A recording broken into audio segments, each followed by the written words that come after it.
Welcome to the Slop Temple. We pray this video helps. You will start by confirming what you already have.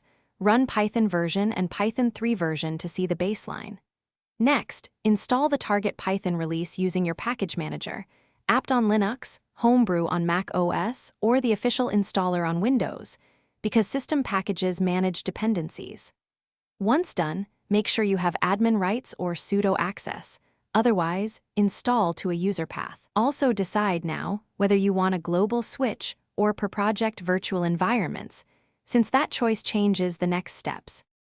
You will use tools that handle multiple installations cleanly.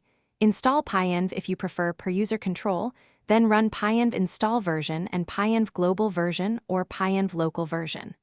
Alternatively, use update alternatives on Linux or brew unlink and brew link on Mac OS to change the system default.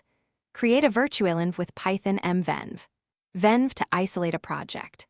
Once done, install your project dependencies inside the venv so you do not disturb global packages, and verify with Python version inside the environment. You will finalize by ensuring your path points to the correct interpreter. Inspect which Python with which Python or where Python and update.